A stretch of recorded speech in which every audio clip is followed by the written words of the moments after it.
오늘은 우리가 애통하는 자에게 주시는 하나님의 그 위로의 복에 대해서 함께 좀 말씀을 나누겠습니다. 산상수훈의 말씀이죠. 예수님께서 산에 올라가서, 사실 뭐 산이라고 하지만 산 중턱에 있는 어떤 평야 지대를 말하는 거예요. 거기에서 예수님이 올라가셔서 모여 있는 무리들에게 하나님의 말씀을 선포하시는 내용입니다. 지난주도 말씀을 좀 나눴지만 예수님 앞에 나와 있는, 앉아 있는 이 백성들, 이들이 지금 예수님에게 원하는 그 복, 그것과 예수님이 그들에게 주시고자 하는 복이 좀 달라요. 한마디로 말하면 앉아 있는 백성들이 예수님에게 원하는 것은 생활의 복이에요. 생활, 좀 잘 살게 해달라, 아픈 것을 좀 고쳐달라, 배고픈 것을 좀 채워달라. 특별히 이 시대에 이 예루살렘, 이스라엘은 로마의 어떤 통치하에 살고 있었잖아요. 그 현실에 대해서 좀 벗어나게 해달라, 우리 생활을 좀 잘 되게 해달라고 이렇게 좀 예수님께 구하고 있는 겁니다. 근데 예수님께서는 물론 그들의 생활이 어려운 것에 대해서 마음 아파하시지만 그보다 근본적인 생명의 복 주시기를 원하셨어요. 진짜 생명이 어디에 있는지. 그래서 첫 번째로 주셨던 말씀이 심령이 가난한 자는 복이 있나니 저들이 천국을 받을 것이다. 천국에 대해서, 진짜 생명이 어디 있는가에 대해서 예수님이 말씀을 해주셨습니다. 예수님 말씀을 하시지만 그 앞에 있는 백성들이 뭐 예수님이 하시는 말씀 그대로 다 이해할 수는 없었어요. 그들이 가지고 있는 이 동기, 복을 받기 원하잖아요. 이것이 좀 바뀔 만한 시간이 늘 필요한 것이죠. 예수님이 앞에 모여있는 그 백성들 행동을 보셨어요. 누구든지 다 막 예수님을 붙잡으려고 힘쓰는 그 행동을 보시는 거예요. 정말 간절하구나. 그들의 얼굴을 보셨어요. 특별히 그들의 눈을 보셨어요. 눈가에 있는 그 눈물을 보셨어요. 그리고 깊은 곳에 마음의 깊은 곳을 또 헤아리셨습니다. 그들은 정말 간절한 마음으로 예수님 앞에 나왔어요. 우리의 삶을 좀 복되게 해달라. 여러분, 간절함이 있는데 이 간절함이 해결이 안 되면 그 간절함은 바로 애통함이 되는 거잖아요. 그만큼 간절하니까 이게 해결이 안 되니까 마음에 애통함이 있는 거예요. 모여있는 많은 사람들 예수님이 자세히 보니까 다 애통함이 있더라는 거예요. 애통함. 몸이 아픈데 이 고쳐지지 않는 이 애통함이 있어요. 가난에 대한 애통함이 있어요. 나는 괜찮지만 내 가족 중에 누군가가 귀신 들린 이 애통함이 있어요. 이 현실의 애통함이 있어요. 여러분, 우리도 마찬가지잖아요. 우리가 살면서 참 여러 가지 풀리지 않는 일에 대한 애통함이 있어요. 뭐 가정의 문제도 있고, 여러분 자녀들에 대한 애통함 많이 있지 않습니까? 미래에 대한 두려움에 대한 애통함, 육적인 아픔, 심적인 고통, 여러 가지 아픔이 있어요. 여러분, 정말 삶을 포기하고 싶을 때도 많이 있지 않습니까? 그때 찾아오는 애통함이라고 하는 것은 정말 말로 표현할 수가 없는 거예요. 여러분, 우리가 이런 애통함에 대해서 뭐 절대로 가볍게 생각할 일은 아닙니다. 정말 힘든 일이에요. 지금 예수님 앞에 나온 사람들이나 우리나 똑같은 애통함이 있는데, 오늘 우리 주님이 우리에게 하시는 말씀이 있는데, 그 애통함의 어떤 모양과 방향을 좀 바꿔보자는 거예요. 예수님이 하시는 말씀이 생활에 대한 애통함이 아니라 이 생명에 대한 애통함으로 그 애통함을 좀 바꿔보자는 이야기를 하시는 거예요. 그때 주님이 정말 큰 복을 우리에게 허락하신다는 겁니다. 물론 오늘 본문에 애통하는 자는 복이 있나니 할 때 이 애통 앞에 다른 단어가 들어있는 건 아니에요. 그러니까 예수님이 어떤 경우에 애통해라, 어떤 특별한 경우를 지정해 주신 것은 아니에요. 그렇지만 하나님의 아들이신 예수님이 이 땅에 오신 목적이 있거든요. 그 목적을 우리가 좀 안다면, 그리고 이 팔복의 말씀, 산상수훈의 말씀을 왜 하시는지를 안다면 우리가 무엇을 애통해야 하는지 짐작할 수가 있어요. 예수님이 우리에게 그것을 좀 깨달으라고 하는 겁니다. 저는 오늘 본문 말씀, 이 4절 한 말씀을 보면서 세 가지 생각이 들었어요. 이 애통함이라는 게 뭔가? 그러니까 어느 정도가 애통함의 크기인가? 그 생각이 들더라고요. 이 애통이라는 단어를 쓰신 이유가 있을 텐데, 어느 정도가 애통함인가? 그리고 무엇을 애통해야 되는가? 그리고 결론적으로 애통하는 자가 복이 있는데 주님이 주시는 위로라는 것이 어떤 복인가? 저는 이 세 가지가 좀 궁금해서 이것을 제가 말씀을 좀 찾아봤고, 이것을 여러분과 오늘 좀 나누려고 합니다. 주님이 오늘 원하시는 말씀이, 또 주시고자 하는 말씀이 바로 그런 거라는 거예요. 첫 번째로 예수님께서 말씀하시는 이 애통함이라는 것이 어느 정도인가? 자, 여러분, 애통함 어느 정도 같아요? 여러분 어떤 생각이 드세요? 애통함, 뭐 슬프다, 뭐 눈물이 난다, 뭐 가슴을 친다, 뭐 이런 정도 생각이 나시나요? 뭐 더 깊게 들어가면 어떤 표현할 수 있을까요? 그래서 제가 이제 말씀을 좀 찾아보다가 이 애통이라는 단어가 다른 곳에서는 어떻게 쓰여졌나를 좀 찾아봤어요. 여러분, 성경에 어떤 단어가 있을 때 뜻을 알려고 할 때 다른 곳에서는 어떻게 쓰였나를 좀 알아보면 이게 그 뜻이구나 알 수 있거든요. 여러분, 우리 성경은 지금 한글로 다 써 있잖아요. 예, 성경은 본래 한글로 써 있는 건 아니었습니다. 성경은 본래 이제 구약 성경은 히브리어로 써 있는 거죠. 히브리어. 신약 성경은 헬라어로 쓰여 있습니다. 이것을 이제 번역해가지고 영어로 번역했으면 영어 성경이 되는 거고, 한글로 번역했으니까 우리 한글 성경이 되는 거거든요.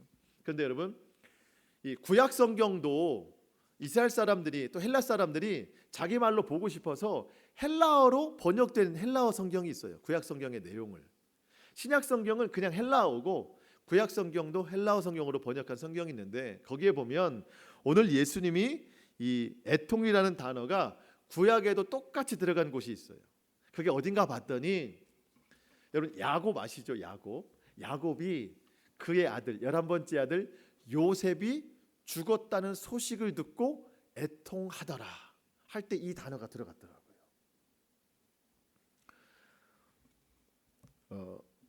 창세기 37장 34절 말씀에 이렇게 나와 있어요. 야곱이 하는 행동인데, 자기 옷을 찢고 굵은 배로 허리를 묶고 오래도록 그 아들을 위하여 애통하니. 이때 애통이라는 단어가 나오는데, 한글로도 애통이지만 이 원어적인 단어로 보면 예수님이 하신 말씀과 똑같은 뜻으로 이 단어가 지금 나와 있는 겁니다. 여러분, 야곱이 지금 요셉의 옷을 갖고 내 아들이 죽었구나 이렇게 지금 애통하고 있는 거예요. 이 사실이 어떻게 왔는가? 야곱이 11번째 아들 요셉을 너무 극진히 사랑하잖아요. 편파적으로 사랑해가지고 채색 옷을 입히고 좋은 것만 주고, 그래서 다른 형들로 하여금 시기를 받았어요. 다른 형들이 그냥 봐주면 되는데 아주 못된 마음을 먹고 이 요셉을 죽이기로 결정하잖아요. 그래서 하루는 양을 치러 함께 나갔다가 이 모든 형들이 이 요셉을 좀 죽이자 해가지고 구덩이를 파요. 구덩이를 파서 여기다 좀 묻어놓자, 물도 주지 말자 했는데, 생명만은 좀 우리가 지켜주자 해가지고 요셉의 옷을 다 벗긴 채로 구덩이에 사실은 묻어놨는데, 이 요셉을 지나가는 상인에게 이제 은을 받고 팔아버려요. 팔려가서 애굽으로 팔려가는 거죠. 그래서 이제 보디발의 집에 들어가는 건데, 남은 것은 이제 요셉의 옷밖에 없는 거예요. 근데 이 형들이 또 머리를 쓰는 거예요. 이 옷에다가 피를 묻혀서 마치 짐승들이 요셉을 잡아 죽인 것처럼 하자 해가지고 숫 양의 이 피를 내 가지고 요셉의 옷에 피를 묻혀요. 그래서 아버지한테 갖다 주는 거예요. 남은 일은 뭐예요? 요셉에 대한 이 사실을 거짓말로 이야기하는 거예요. 거짓말로 이야기하는 거예요.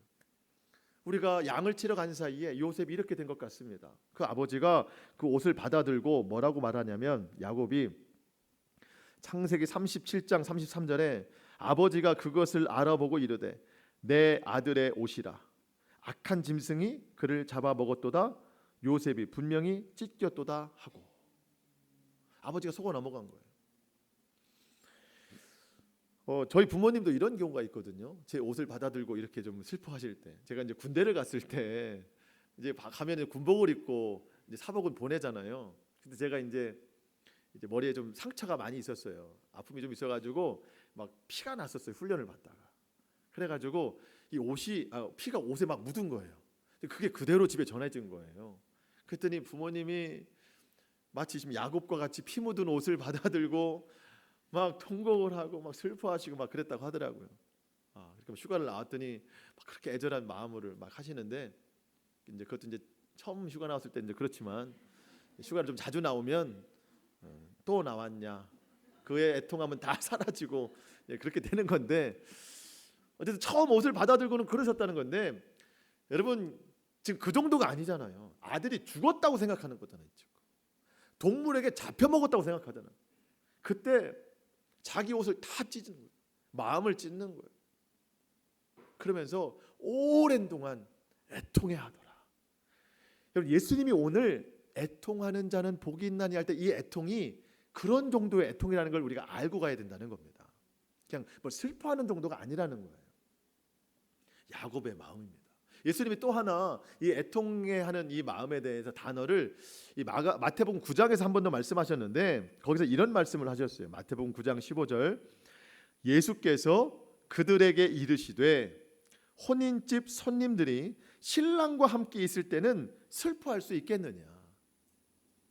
그러나 신랑을 뺏긴 날이 이르리니 그때에는 금식할 것이다. 자, 여러분, 결혼식을 하고 있어요. 뭐 신랑도 있고 신부도 있고 잔치가 막 벌어지고 있어요.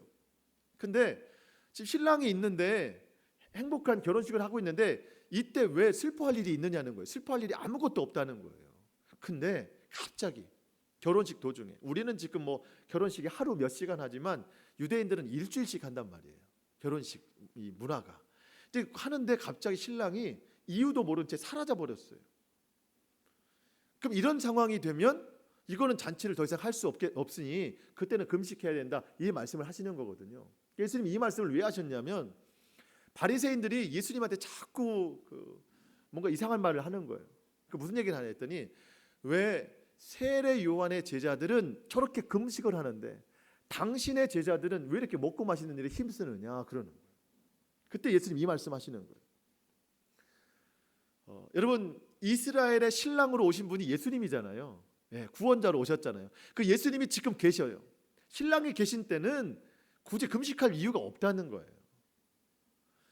세례 요한의 제자들이 금식했던 이유는 아직 신랑이 안 왔으니까, 예수님이 안 왔으니까 그들이 금식했던 것이고, 이제는 예수님이 함께 계시니까 금식할 이유가 없다는 거예요. 근데 이제 예수님이 십자가를 지시고 죽으시면 그때는 잔치가 아니라는 거죠. 그때는 금식할 이유가 있다는 겁니다. 그 뜻을 말씀하신 건데 오늘은 그 본래의 뜻이 아니라 우리가 이 애통이라는 단어에 지금 집중하려고 하다 보니까 이제 이 의미에서 어떤 생각을 해보냐면 여러분, 신랑도 마찬가지지만 여러분, 이 당시에 유대인들은, 그 중에 여자들은 사실은 남자에게 종속된 관계잖아요. 그 당시는 그랬잖아요. 그러니까 물론 신랑도 이 결혼식이 기분이 좋은 일이지만 신부는 남자를 만나서 결혼한다고 하는 것은 인생의 전부예요. 전부. 그러니까 이 결혼식을 하면서 마음에 기쁨이 있어요. 예.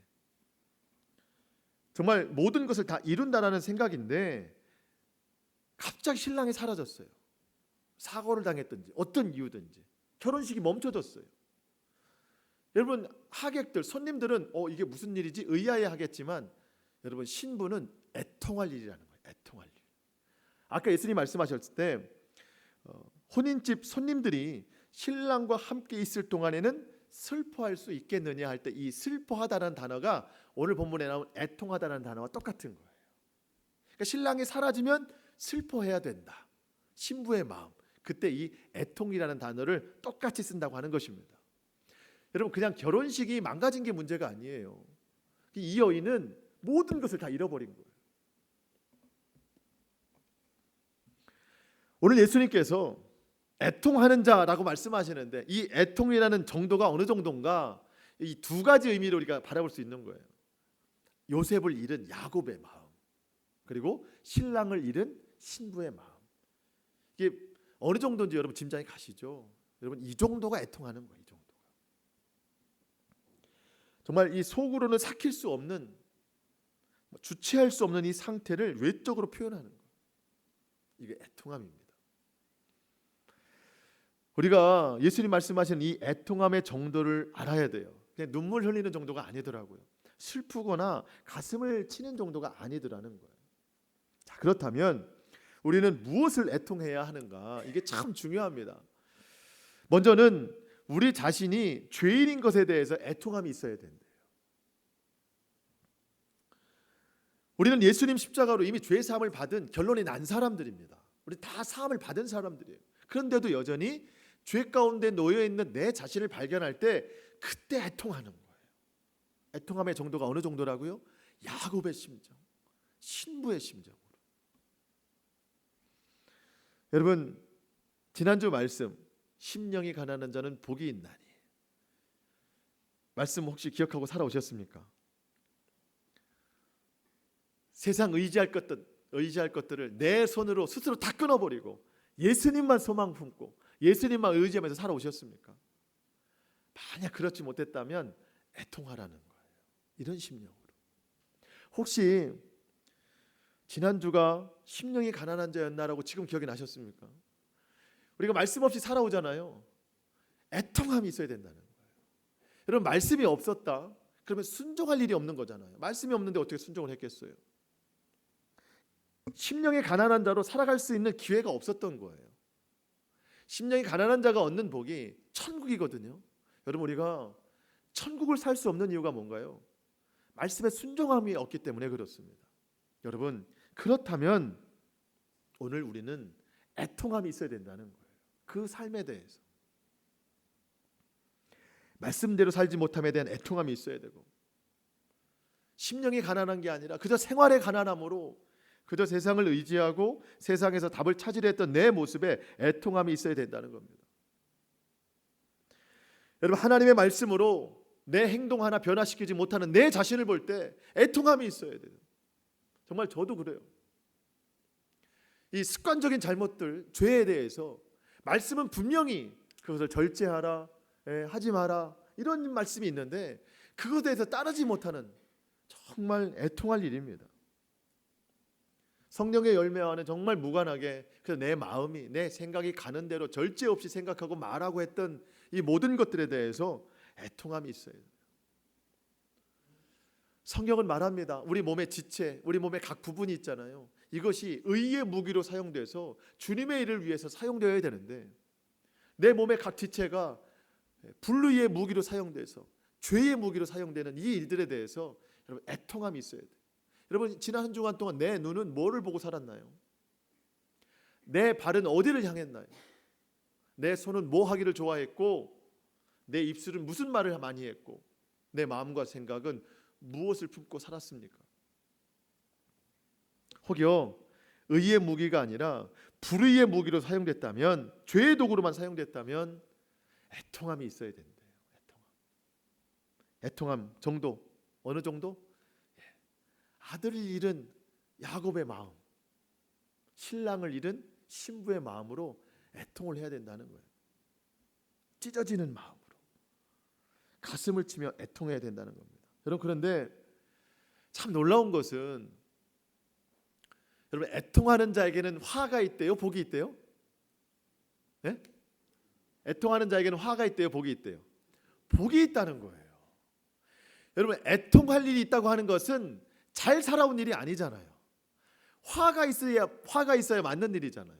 근데 우리 주님은 너무 좋으신 분이에요. 애통할 일이 있는 사람이거든요. 잘못 살아온 삶입니다. 그런데 그 삶을 알고 회개하면서 애통하는 자에게 복을 주신다는 거예요. 그런데 이 복이라고 하는 것이 다른 복과 다르거나 그렇지 않다는 거예요. 심령이 가난한 자로 사는 사람은 일주일 동안 그래, 너는 하나님만 의지했구나. 네가 의지할 것이 많았는데 다 스스로 내려놓고 하나님만 의지했구나. 너무너무 잘했다. 내가 널 100점 줄게. 100점의 축복을 주고, 애통하는 자, 그래, 너는 애통은 하지만 애통할 일이 많게 살아왔구나. 너는 안 되겠다. 30점의 축복을 줄게. 이게 아닌 거예요. 심령이 가난한 자나 애통하는 자나 똑같은 복을 주신다는 거예요. 복이 있나니라는 단어가 똑같잖아요.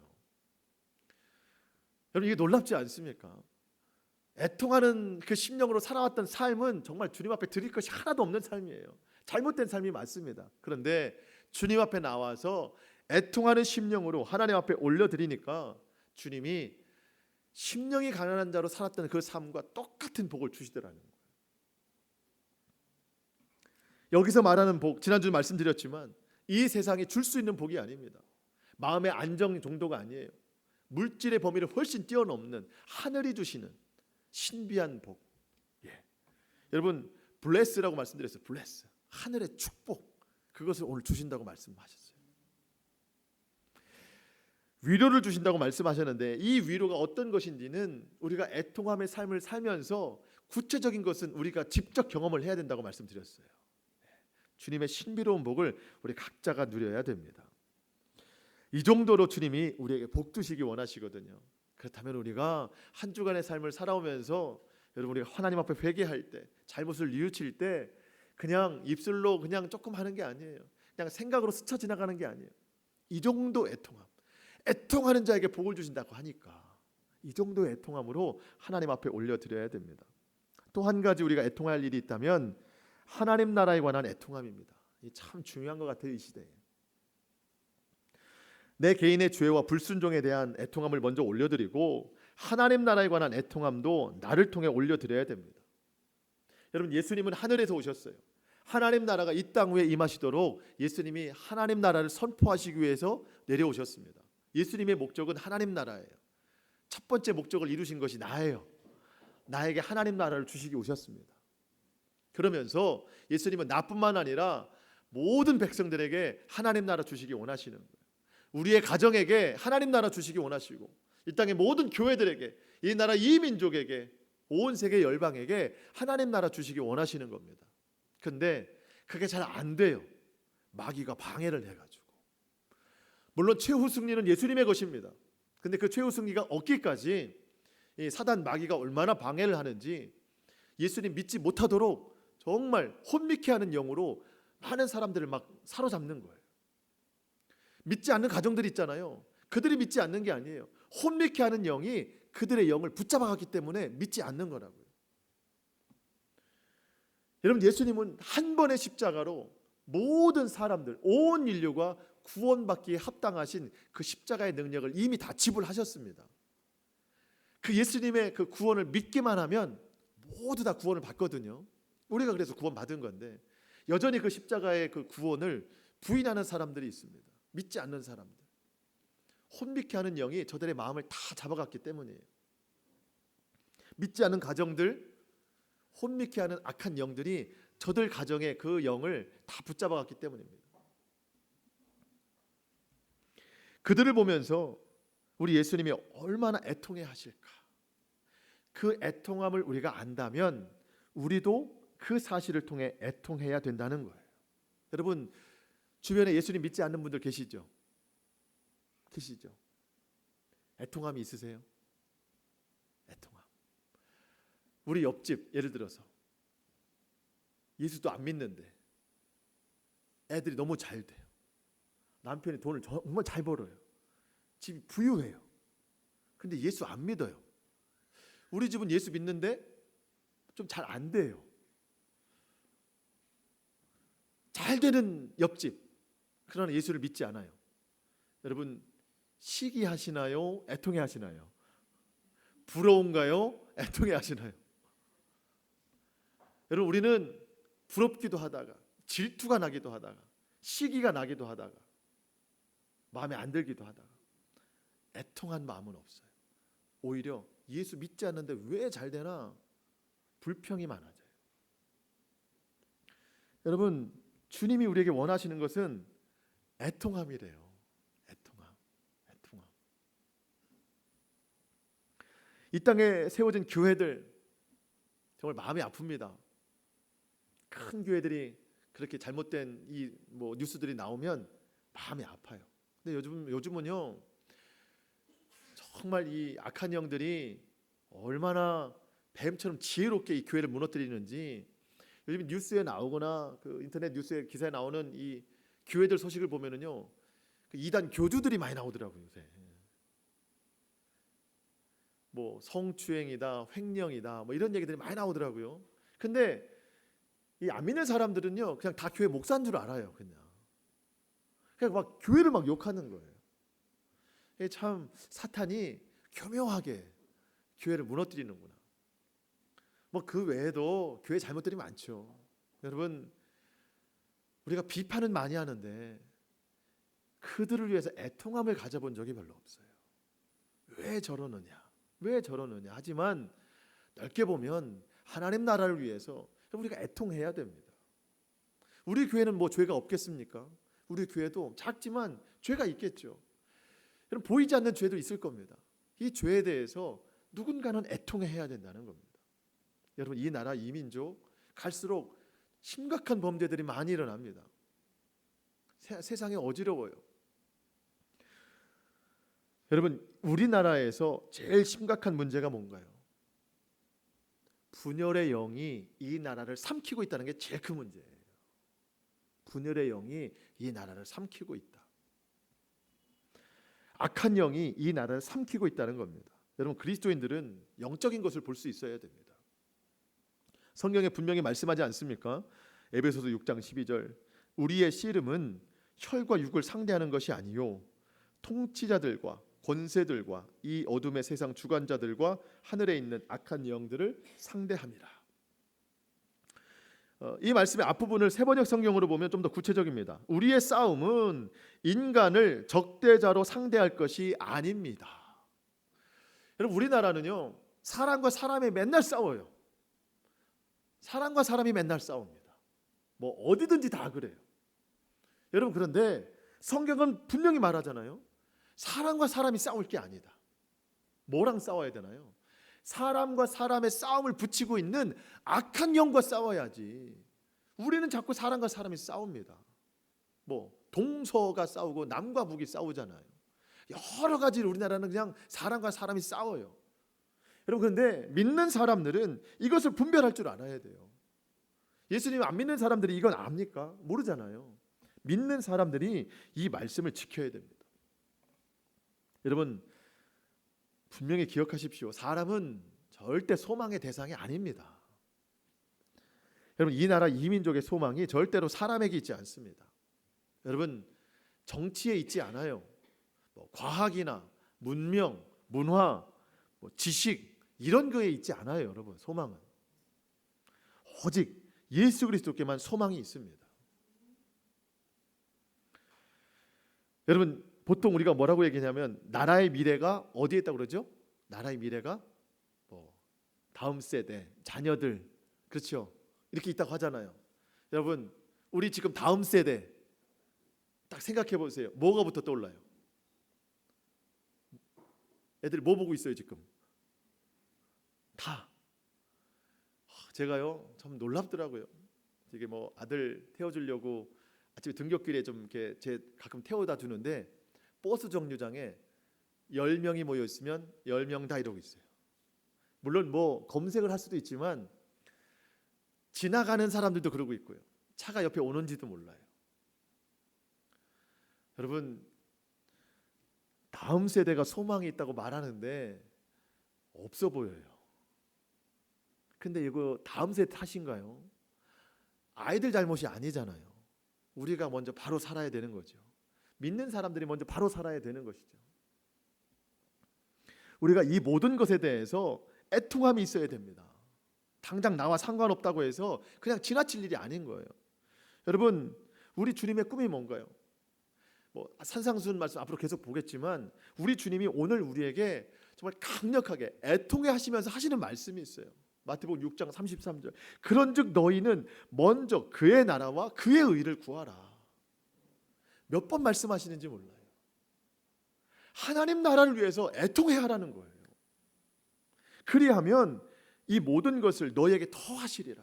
생활의 축복, 그것 때문에 예수님을 찾지 말아라. 그게 우선순위가 되지 말아라.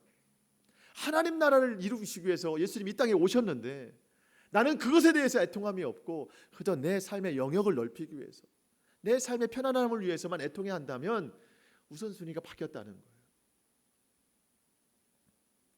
여러분, 주님께서 우리를 구원 백성 삼으신 이유가 뭔가요? 주님과 함께 하나님 나라 확장 이루자는 거예요. 동역자가 필요해서 나를 구원 삼아 주신 거예요. 지금 악한 마귀가 얼마나 뒤흔들고 있습니까? 이 나라도 그렇고 온 세상이. 그것에 대해서 애통함을 가지고 기도도 하고 복음 전하고 사랑 나누자는 거예요. 주님이 그렇게 오늘도 애통함으로 나를 찾고 계십니다. 여러분, 먼저는 나의 애통함이 있어야 돼요. 나를 구원해 주신 그 사실에 대해서, 죄에 대해서 애통함이 있지만 그 은혜로 인하여서 내 가족을 향한 애통함. 주님, 우리 가족의 죄를 용서해 주세요. 우리 가족이 바로 살지 못함을 용서해 주세요. 애통함. 아까 말씀드렸죠. 애통함의 크기가 뭔지를. 그 정도로 애통해야 하는 겁니다. 내 주변에 예수 믿지 않는 영혼들, 저들에 대해서 애통하는 마음으로 구원시켜야 됩니다. 이 땅의 교회를 위해서도 기도하셔야 되고, 나라와 민족의 죄를 놓고도 우리 애통하는 심령이 되어야 됩니다. 비판만 할 게 아니에요. 세상은 비판한다 해도 믿는 사람들은 이 나라, 이 민족을 위해서 애통해야 됩니다.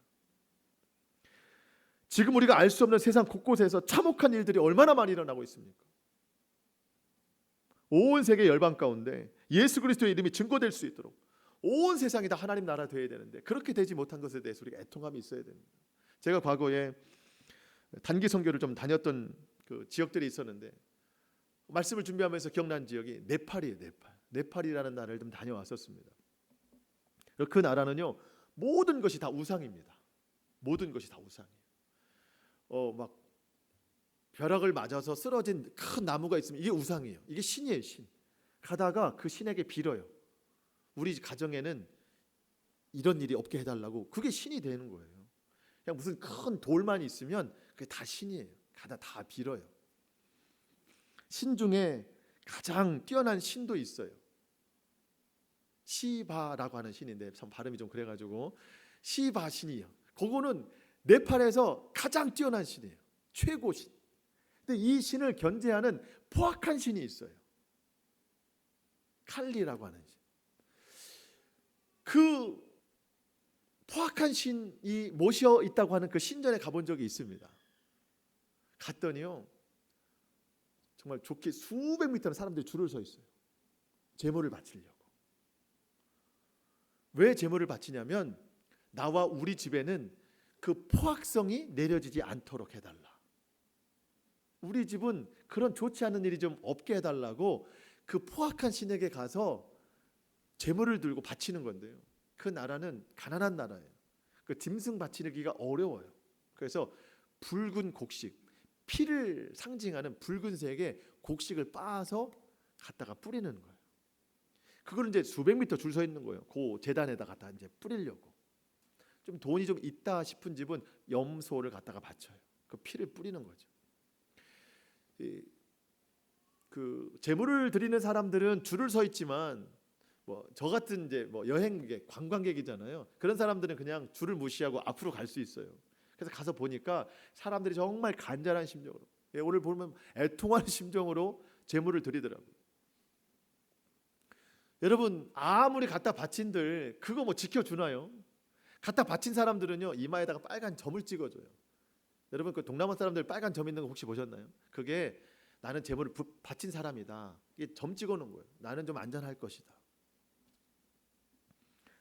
제가 그날 거기서 애통하는 마음이 들었어요. 이 모습을 하나님이 보고 계실 텐데, 이 백성들도 하나님의 백성들인데, 이 땅도 사실은 하나님의 땅인데 악한 영에게 다 점령당했구나. 그래서 정말 제 마음에서 조금 높은 곳에 올라가서 하나님은 살아계시다, 하나님은 살아계십니다라고 외치고 싶었어요. 근데 제 어떤 그런 의지를 선교사님이 파악했는지 여기서는 마음으로만 애통하셔야 됩니다 그러더라고요. 그 애통함이 겉으로 표현이 되면 현재 선교사님들이 다 쫓겨나는 거예요. 근데 그러면 안 되잖아요. 그러니까 아무리 마음이 답답해도 마음으로만 애통하셔야 됩니다. 그렇게 말씀을 하시더라고요. 그런 곳을 여러 곳 다녔어요. 그 나라, 하나님이 버리신 나라가 아니잖아요. 그 나라 백성들도 하나님이 구원하고 싶은 나라예요. 그 백성을 위해서도 예수님이 피를 흘리셨어요. 그런데 그 나라가 어둠의 영에 사로잡힌 것을 보시고 예수님이 얼마나 마음 아파하실까. 여러분, 우리의 애통함이 거기까지 뻗쳐야 되는 겁니다. 지금 이곳에 있어서는 저도 가기 전엔 몰랐어요. 가보고 나니까 그런 곳이 있더라는 거예요. 우리가 여기 있으면 지구 반대편에서는 어떤 일들이 일어나는지 몰라요. 하지만 영적으로 우리는 헤아릴 수 있는 거예요. 하나님, 세상 곳곳에서 일어나는 모든 악한 것들, 주님, 하나님 나라가 이루어질 수 있도록 성령님 모든 곳에 주의 긍휼함을 베풀어 주시옵소서. 악한 영이 떠나게 하여 주시옵소서. 이 나라 이민족뿐만 아니고 세계 방방곳곳에서 어느 곳에든지 악한 영의 역사가 있다면 성령을 통해서 다 소멸될 수 있도록 여러분 애통하는 심정이 있어야 된다는 거예요. 여러분 우리 모두가 이 애통의 범위가 이와 같기를 좀 축복합니다. 예. 그러면 이제 마지막으로 애통하는 자에게 주시는 복이 있다. 그게 뭐냐면 위로를 주신대요. 위로. 여러분 위로 어떻게 생각하시나요? 그냥 어깨를 좀 두드려주는 정도. 위로의 말. 여러분 이 위로라는 단어가 원어적 의미로 보니까 자기 곁으로 부르다 이런 뜻이 있어요. 자기 곁으로 부르다. 사실은 이 뜻으로 해석하면 예수님이 애통하는 자를 찾으신 다음에 자기 곁으로 불러 세우신다는 뜻인데 오늘 본문에서는 이것이 수동적으로 바뀌었어요. 그러니까 예수님이 본인이 수동이 되는 거예요. 그래서 애통하는 자가 있으면 그 사람에게 예수님이 가까이 찾아오신다 그런 뜻이에요. 풀어서 얘기하면 이런 거예요. 애통하는 자는 복이 있나니 그의 곁으로 애통하는 자 곁으로 주님이 찾아오셔서 그와 함께 하신다. 여러분 우리가 애통해야 될 이유에 대해서 말씀을 드렸고 어느 정도 애통해야 되는가는 더 앞서서 말씀을 드렸습니다. 그 정도로 우리가 이런 이유로 애통할 때 주님이 내 곁으로 찾아오셔서 내 마음을 위로하시고 내 아픈 상처를 싸매시고 내 애통함의 기도를 들어주신다는 겁니다. 우리 예수님의 또 하나의 이름이 있는데 그 이름이 위로자예요. 위로자 되신 예수님. 예수님이 태어나실 때 예루살렘에 시므온이라고 하는 사람이 있었어요. 그 사람이 예수님 메시아를 너무나도 기다렸어요.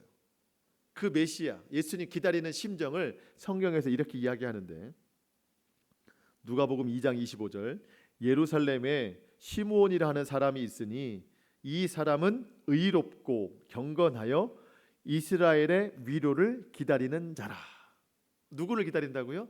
이스라엘의 위로. 이분이 누구예요? 예수님. 예수님은 이스라엘의 위로자가 되시는 분입니다. 나의 위로자, 우리 가정, 교회의 위로자, 이 나라 이민족 온 세계 열방의 위로자로 오신 분이세요. 여러분 예수님은 하나님의 위로를 가지고 이 세상에 오신 분입니다. 세상의 위로로 채우지 못하는 사람의 말로 다 할 수 없는 정말 하늘의 위로를 전하러 오신 분이세요. 제가 장례식을 몇 번 좀 치렀었는데 제일 힘든 장례식이 2개가 기억이 나요. 그 세월호 사건 때 숨진 학생들 장례를 치를 때였어요. 그때 제가 맡고 있던 학생들 2명이 사고를 당해서 그 아이들 장례를 치를 때 마음이 너무 아팠어요. 제가 가서 뭐 설교를 하죠. 위로 예배 때 가서 설교를 하는데 아무도 안 듣는 것 같아요. 그 무슨 위로 어떻게 위로할 수 있나요? 제가 아무도 안 듣는 것 같아.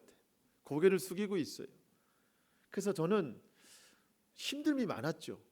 하지만 뭐 그들을 탓할 수 있는 것도 아니고 그때 제가 마음에 그 하나 마음밖에 없었어요. 사람의 말이 아니라 하늘의 위로를 주십시오. 하늘의 위로를 주십시오. 이 하나님의 말씀을 통해서 지금 귀로는 들을 수 없으나 그 10년 가운데 하나님의 말씀에 하늘의 위로를 주십시오. 몇 번의 장례 모든 예배를 다 마쳤어요. 눈에 보여지는 건 다 똑같았었어요. 하지만 장례를 다 마치고 후에 그 가족들이 주시는 말씀이 있었어요. 그때 위로를 받았다고. 그때 말씀의 위로, 하늘의 위로를 받았다는 이야기를 그 뒤에 들었어요. 여러분 하나님의 말씀도 사람의 말로는 그렇게 위로가 되지 않더라는 거예요. 하나님의 말씀이 되어야 되는 거예요. 진짜로. 그때 하늘의 위로가 와야 진짜 위로가 되더라는 겁니다. 베드로가 예수님을 처음 만났을 때 바다에서 물론 2번째 만남이었지만 빈 그물을 끌어올렸을 때 예수님이 베드로에게 깊은 곳에 그물을 내려라. 사람이 볼 수 없는 곳은 예수님 보시는 거예요. 수면 깊은 곳을 사람이 볼 수 없지만 예수님은 보실 수 있고 우리 내면 깊은 곳, 나 자신도 볼 수 없는 곳을 예수님은 보시는 거예요. 그 깊은 곳에 있는 죄를 끌어올리시는 거예요. 그물이 가득한 그 물고기를 끌어올리면서 베드로가 처음 고백했던 것은 주님 저를 떠나십시오. 저는 죄인입니다. 여러분 사실 물고기를 끌어올린 것 같지만 자신의 죄를 끌어올린 거예요. 그 내면 깊은 곳에 숨겨져 있던 죄를 끌어올리면서 주님 저는 죄인입니다. 그날 애통해하면서 베드로는 주님의 참된 위로를 얻었어요. 제자가 됐습니다. 주님이 주시는 위로는 세상에 주는 것과 다른 위로입니다. 하늘의 위로를 우리에게 전해주시는 위로, 한번 찾아오시면 떠나지 않으시는 영원한 위로를 우리에게 주신대요. 이게 얼마나 놀라운 능력인지 모릅니다. 애통하는 심령으로 하나님 앞에 나아갈 때 주님이 이런 위로의 축복을 우리에게 주신다고 말씀해 주셨습니다. 여러분 이번 한 주간 동안 꼭 기억하십시오. 애통하는 자가 복이 있으니 저가 위로를 받을 것이요. 여러분 길지 않죠? 이 말씀을 오늘부터 해서 다음 주일까지 하루에도 수십 번씩 외치고 사는 거예요. 그렇지 않으면 우리는 또 애통하고 또 애통하고. 여러분 우리가 애통할 일들 좀 줄여나갔으면 좋겠어요. 다른 애통함이 있어야지 했던 애통함을 좀 줄여나가면서 한 주간 동안 이 오늘 본문 4절 말씀, 애통하는 자는 복이 있나니 그들이 위로를 받을 것이며. 애통의 정도가 어느 정도인지 알았어요. 그리고 애통의 범위를 알았어요. 그리고 주시는 은혜가 뭔지 알았어요. 이 말씀의 의미를 깨달으면서 한 주간 동안 이 말씀을 적용하면서 그렇게 주의 은혜를 경험하는 저와 여러분 모든 삶이 될 수 있기를 주님의 이름으로 축원합니다. 아멘. 기도하시겠습니다.